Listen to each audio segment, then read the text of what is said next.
137. Clara wanita simpanan season I. Clara terdiam mendengar apa yang baru saja Bram katakan. Apakah Bram benar-benar marah padanya? Dan apa katanya? Memalukan. Mungkinkah Bram malu memiliki istri seperti dirinya? Pikir Clara. Clara meremas tangannya. Dia mengalihkan pandangannya ke samping luar jalanan. Dia tak mengatakan apapun setelah Bram bicara tadi. Bahkan di sepanjang perjalanan pun Bram tak mengajaknya bicara. Di sepanjang perjalanan menuju kantor Bram, keduanya seakan membungkam mulut masing-masing. Asteris asteris asteris. Bram dan Clara sampai di kantor. Bram berjalan lebih dulu, langkah yang begitu cepat tetapi Clara justru melangkah dengan lemas. Dia terus terngiang akan ucapan Bram tadi. Bram mengatakan dirinya arogan dan sikapnya memalukan. Bram masuk ke ruangannya. Sementara itu, Clara masuk ke ruangannya dan melanjutkan pekerjaannya dengan perasaan tak karuan. Di ruangannya, Bram menenggak air putih yang ada di mejanya. Dia menghela napas panjang. Dia terpikir ketika di perjalanan tadi Clara hanya diam. Mungkinkah Clara tersinggung akan ucapannya? Sebetulnya, Bram tak bermaksud menyinggung perasaan Clara. Dia hanya ingin mengingatkan Clara agar di lain hari kejadian itu tak terulang lagi. Hanya saja, mungkin ucapannya terlalu berlebihan sehingga Clara tak lagi bicara. Mengingat hal itu, membuat Bram merasa tak enak hati pada Clara. Bram teringat malam nanti akan bertemu dengan wedding organizer yang akan membantunya mempersiapkan resepsi pernikahan. Bram menghela napas lega, setidaknya dia dan Clara tak mungkin takkan bicara malam nanti. Sudah pasti mereka akan bicara untuk berdiskusi. Tak mungkin bukan. Mereka akan diam saja di depan wedding organizer nanti. Bram mengambil ponselnya. Dia ingat janjinya akan mengirimkan alamat tempat pertemuan di jam makan malam nanti pada wedding organizer itu. Bram mengetik sebuah pesan. Dia mengirimkan alamat tempat pertemuan nanti ke kontak wedding organizer. Setelah itu, dia melanjutkan pekerjaannya seraya menunggu waktu jam pulang kantor. Setelah itu, dia akan langsung menuju tempat pertemuan. Asteris asteris asteris sore hari. Bram keluar dari ruangannya. Dia bergegas menuju ruangan Clara. Sesampainya di depan pintu ruangan Clara, Bram membuka pintu itu. Dia melihat Clara tengah merapikan mejanya. "Hai, Bram," sapa Clara seraya tersenyum. Bram mengerutkan dahinya. Wajah Clara tampak berseri tak seperti ketika pulang meeting tadi. Mungkinkah dirinya tadi terlalu berlebihan? Dirinya berpikir. Clara tersinggung mendengar ucapannya karena itu di sepanjang perjalanan tadi Clara diam saja.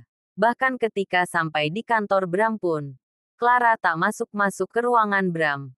Bram tersenyum. Dia tak ingin ambil pusing. Bukankah bagus jika Clara baik-baik saja? Dia tak perlu repot-repot membujuk Clara agar mau bicara dengannya. "Apa kamu sudah siap? Kita akan menemui wedding organizernya," ucap Bram. "Ya, aku sudah siap. Tunggu sebentar. Aku ke toilet sebentar. Aku akan memperbaiki riasanku sebentar. Jangan sampai kamu malu jalan bersamaku nanti," ucap Clara seraya tersenyum. Bram pun tersenyum. Dia tak mengatakan apapun dan duduk di sofa. Dia menunggu Clara keluar dari toilet. Setelah Clara keluar dari toilet, Bram dan Clara keluar dari ruangan itu. Mereka pergi menuju mobil Bram dan Bram pun melajukannya menuju tempat pertemuannya dengan wedding organizer. Asteris asteris asteris di perjalanan, Clara menyalakan musik. Dia merasa bosan karena jalanan cukup padat sore itu. Ya, tentu saja. Jakarta terkenal dengan kepadatan lalu lintas. Terlebih, itu adalah jamnya para pekerja pulang dari kantor. Bram mengerutkan dahinya mendengar musik rock yang Clara pilih. Clara menaikkan satu kakinya dan membuat Bram terperangah. Paha Clara sampai terlihat. Clara menoleh ke arah Bram. Dia hanya tersenyum. Bram pun hanya menghela napas dan kembali melihat ke depan. Jalanan cukup merayap. Membuat keduanya cukup lama berada di perjalanan. "Aku haus, Bram. Apa di mobil ini ada air?" tanya Clara. Bram terdiam sesaat.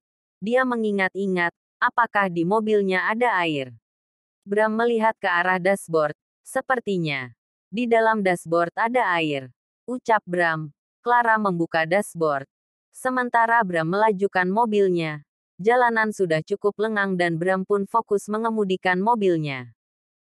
Clara terdiam melihat ke dalam dashboard. Dia tak menemukan air di dalam dashboard. Melainkan dia menemukan sesuatu. Clara memegang barang itu tanpa mengeluarkannya dari dashboard. Clara pun terperangah. Adakah air di sana? Tanya Bram. Pandangan Bram masih tertuju pada depan jalanan. Tak ada. Sudahlah, aku akan minum di restoran saja nanti. Ucap Clara dan kembali menutup dashboard. Bram mengangguk. Clara terus memperhatikan wajah Bram dari samping. Untuk apa dia menyimpan barang itu? Dan kenapa menyimpannya? Batin Clara. Clara memalingkan wajahnya ketika Bram menoleh dan tersenyum padanya. Clara pun larut dalam pikirannya. Dia memikirkan sesuatu yang dia lihat di dalam dashboard tadi.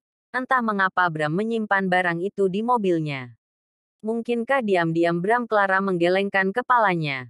Dia mencoba menepis pikiran-pikiran buruk yang seketika melintas di kepalanya. Tidak, Bram tidak seperti itu. Dia bukan pria seperti itu, tenang. Clara, jangan sampai Bram mengataimu arogan lagi. Batin Clara mencoba tenang. Clara menarik napas dalam-dalam dan mengembuskannya perlahan. Dia tak ingin menuduh Bram sembarangan. Dia diam saja. Bukan berarti tak kesal ketika Bram mengatainya arogan. Sejujurnya, dia kesal, namun dia mencoba menepis rasa kesalnya. Akhirnya dia pun mencoba bersikap biasa saja ketika Bram datang ke ruangannya tadi. Bram dan Clara sampai di restoran tempat janjian bertemu dengan wedding organizer. Bram menuntun Clara memasuki restoran dan mencari keberadaan orang wedding organizer. Sebelumnya, Bram memang belum mereservet meja di restoran itu. Tak lama, dari salah satu meja ada dua orang yang melambaikan tangan. Bram menuntun Clara menuju meja itu. Bram dan Clara berjabat tangan dengan dua orang yang duduk di meja itu. Mereka adalah orang-orang wedding organizer yang akan Bram pakai jasanya untuk membantu mempersiapkan resepsi pernikahan. Bram dan Clara memesan minuman, sambil menunggu pesanan datang. Bram dan Clara mulai membahas konsep yang mereka inginkan. Bisakah tempatnya di area terbuka? Tanya Clara. Outdoor. Kamu ingin wedding resepsi di outdoor? Tanya Clara. Ya, konsepnya bernuansa putih dan gold. Gold memberikan kesan mewah. Aku ingin resepsi pernikahan yang berkesan dalam hidupku. Dan putih melambangkan kesucian. Layaknya cinta kita. Bukan begitu, sayang? Ucap Clara.